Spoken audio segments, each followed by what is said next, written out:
kids! Welcome to Teacher Bell's Class TV.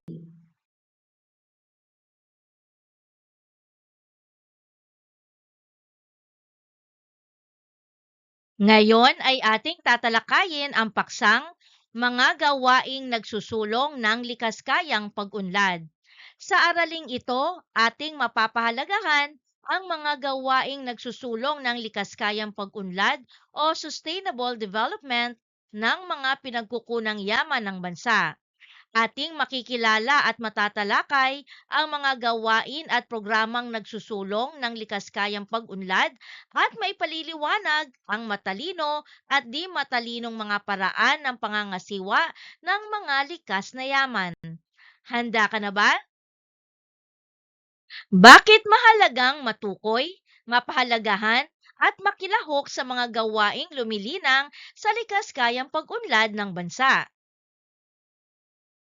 Sa ating nakaraang aralin, ating tinalakay ang kahulugan ng likas kayang pag-unlad. Naaalala mo pa ba ito? Ano nga ba ang ibig sabihin ng likas kayang pag-unlad o sustainable development? Ang likas kayang pag-unlad o sustainable development ay ang wastong paggamit, pangangalaga at pagpapaunlad ng mga likas na yaman upang magamit pa ito ng mga susunod na henerasyon. Ito ang tatlong haligi ng sustainable development, ang lipunan, ekonomiya, at kalikasan. Sa pagbalanseng napapaunlad ang tatlong ito, nagiging maunlad ang ating bansa. Matalinong pangangasiwa ng likas na yaman sa bansa na nagsusulong ng likaskayang pag-unlad. Ayon sa Saligang Batas ng 1987, Section 2 ng Artikulo 12, ang lahat ng mga lupang ari ng bayan, mga tubig, mga mineral, carbon, petrolyo at iba pang mga langis mineral, lahat ng mga lakas na magagamit na enerhiya, mga pangisdaan, mga kagubatan o mga kahuyan, buhay ilang, halaman at hayop, at iba pang mga likas na kayamanan ay ari ng Estado. Hindi maaaring ilipat kanino man ang lahat ng iba pang likas na kayamanan maliban sa mga lupang pansakahan. Dapat sumailalim sa ganap na kontrol at supervision ng Estado ang paggalugad, pagpapaunlad at paggamit ng mga likas na kayamanan. Ano ang ibig sabihin nito? Ang ibig sabihin nito, hindi maaaring gamitin o sirain ang likas na yaman ayon lamang sa kagustuhan ng isang tao. Ang pamahalaan ang may pananagutan sa pangangalaga, wastong paggamit, pagpapaunlad at pagbabantay. Ngunit may tungkulin din ang bawat Pilipino. Tungkulin ng bawat mamamayan ang pangalagaan ang kalikasan, huwag magsayang ng likas na yaman, sumunod sa mga batas, makiisa sa mga programang pangkalikasan, at maging responsableng mamamayan. Mga bata, isipin ninyo kung lahat tayo ay basta na lamang pumuputol ng puno, nagtatapon ng basura sa ilog, at nangingisda gamit ang dinamita. Ano kaya ang mangyayari sa Pilipinas pagdating ng panahon? Tama, mawawala ang kagubatan, mawawala pati ang mga isda, dadami ang baha, at magiging marumi ang kapaligiran.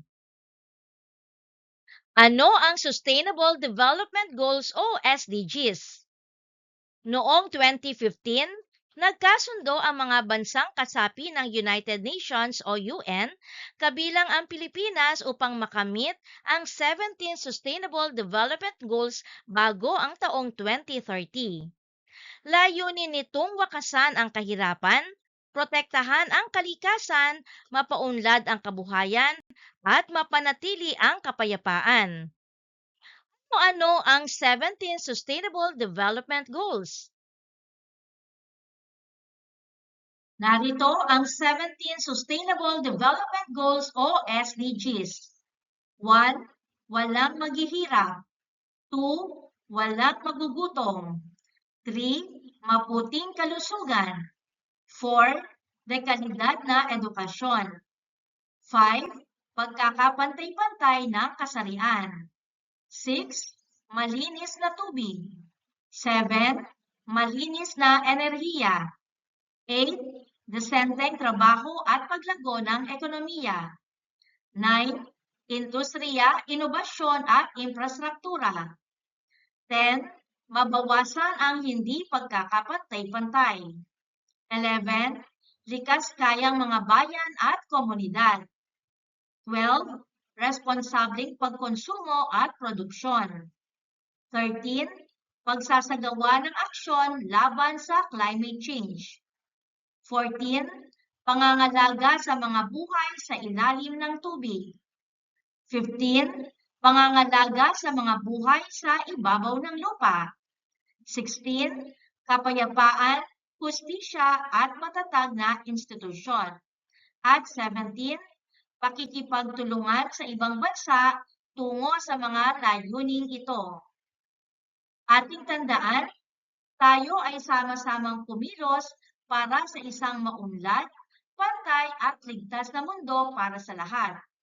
Ang bawat gawain natin ngayon ay may malaking epekto sa kinabukasan ng ating mundo. Maliit na hakbang ngayon, malaking pagbabago bukas.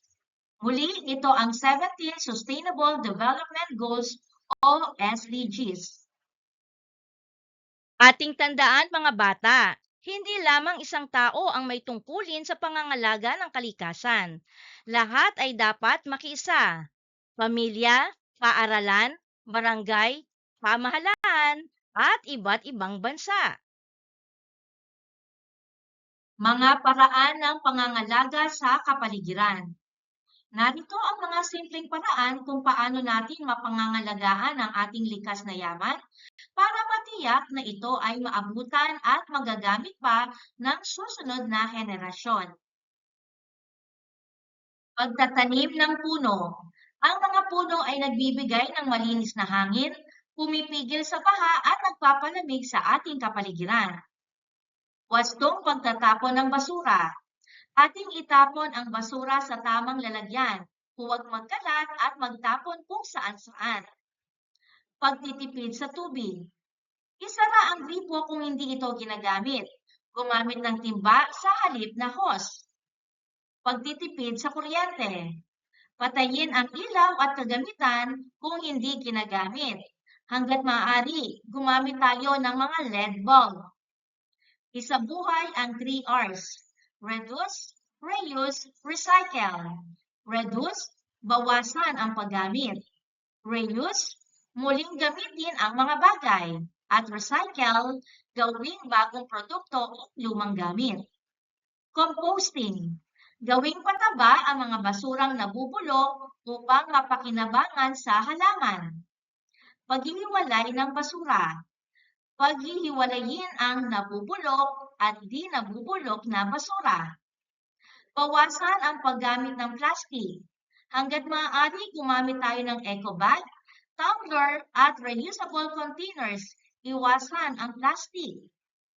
At makilahok sa mga gawaing pangkalikasan. Makilahok sa clean-up drive halimbawa, tree planting, at iba pang proyekto ng pamayanan.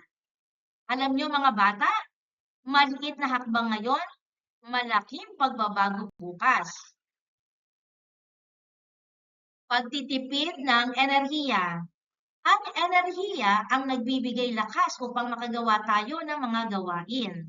Ang mga halimbawa ng enerhiya ay kuryente, tubig, langis, hangin at sikat ng araw. Narito ang ilang mga paraan upang tayo ay makatipid ng enerhiya. Gamitin ng wasto ang tubig. Isara ang gripo kung hindi ito ginagamit upang maiwasan ang pag-aksaya ng tubig. Patayin ang ilaw at mga appliances. Patayin ang ilaw at kagamitang elektrikal kung hindi ginagamit upang makatipid sa kuryente. Gamitin ang natural daylight at hangin. Buksan ang bintana sa umaga at araw para sa liwanag at ventilasyon sa halip na gumamit ng ilaw at ventilador. Gumamit ng mga energy efficient na kagamitan. Pumili ng mga kagamitan na mas matipid sa kuryente para mabawasan ang konsumo ng enerhiya. I-unplug kung hindi ginagamit. Tanggalin sa saksakan ang charger at appliances na hindi ginagamit upang maiwasan ang phantom energy o tagong konsumo ng kuryente. At planuhin at iwasan ang sobrang paggamit. Gamitin ang enerhiya kung kailangan lamang at sa tamang oras upang maiwasan ang sobrang konsumo at mataas na bayarin. Muling paggamit ng patapong bagay. Napakahalagang malaman ng bawat isa ang wastong pagtatapon at pag-iipon ng basura. Sa ecological waste management, iba ang pakahulugan ng salitang basura sa patapong mga bagay. Hindi lahat ng itinatapon ay itinuturing na basura, bagkus ang mga ito ay nagiging basura lamang kung ang mga ito ay pinagsasama-sama na nagiging dahilan upang maging marumi at mabaho. May dalawang klase ang mga bagay na ating itinatapon, ang nabubulok o organic at hindi nabubulok o inorganic. Ang mga nabubulok ay iyong galing sa lupa gaya ng tirang pagkain, balat ng gulay at prutas, dumi ng hayop, mga pinutol na dahon, sanga, tangkay at damo. Ang mga di nabubulok ay iyong mga gawa ng tao mula sa pabrika, tulad ng plastic, bote, lata, salamin. Na iyon ay maaaring gawing buso, pencil holder, alkansya, organizer at marami pang iba. Upang mapangalagaan at mapanatili ang ating likas na yaman para sa kasalukuyan at ng susunod na henerasyon, may mga programa at batas na ipinatutupad ang ating pamahalaan. Narito ang ilang mga programa at batas ng pamahalaan na nagtataguyod ng likas kayang pag-unlad. Ito ang Republic Act 9003 o ang Ecological Solid Waste Management Act of 2000. Ito ay nagtatakda ng tamang pamamahala ng basura sa pamamagitan ng segregation, recycling at composting. Ang Republic Act 8550 o Philippine Fisheries Code of 1998 ay nagtatadhana naman ng pagpapaunlad, pangangalaga at pinakamainam na paggamit ng yamang dagat.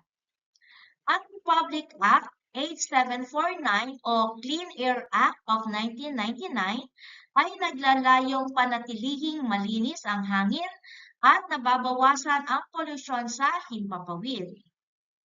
Ang NIPAS o National Integrated Protected Area System ay programa naman ng DENR para sa pangangalaga at proteksyon ng mga likas na yaman at biodiversity. Ang Clean and Green Program naman ay may layuning mapanatili ang malinis, maayos at luntiang kapaligiran sa pamamagitan ng tree planting, clean up drive at community projects. Ang Oplan Sagip Gubat naman ay isang programa para sa pangangalaga, pagpapanumbalik at proteksyon ng kagubatan laban sa illegal logging, kainit at wildfire. Mayroon pang iba pang inisyatiba at programa ang ating pamahalaan, gaya ng National Greening Program, Coastal and Marine Protection Program, Watershed Management Program, Renewable Energy Program, at Environmental Education Campaign. Ang pakikilahok ng bawat mamamayan sa mga programang ito ay mahalaga upang makamit ang likas kayang pag-unlad at mapangalagaan ang ating yaman. Ating tandaan, ang likas kayang pag-unlad ay nangangahulugang responsableng paggamit ng likas na yaman upang mapakinabangan ito ng kasalukuyan at ng susunod na henerasyon. Mahalaga ang pakikilahok ng bawat mamamayan sa mga gawaing tulad ng pagtatanim ng puno, wastong pamamahala ng basura, pagsunod sa 3 Rs, pagtitipid ng tubig at enerhiya at pagsunod sa mga batas pangkalikasan. Sa pamamagitan ng pagtutulungan ng pamahalaan at mamamayan, makakamit ang isang malinis, ligtas, maunlad at sustainableng Pilipinas para sa lahat. Abangan ang ikalawang bahagi ng ating araling mga gawaing nagsusulong ng likas kayang pag-unlad para sa mga pagsasanay.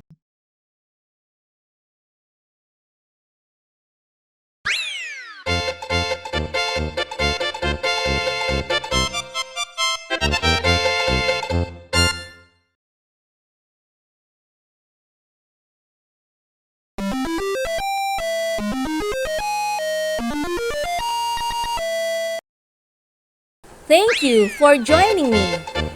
Let's learn, play, and grow together.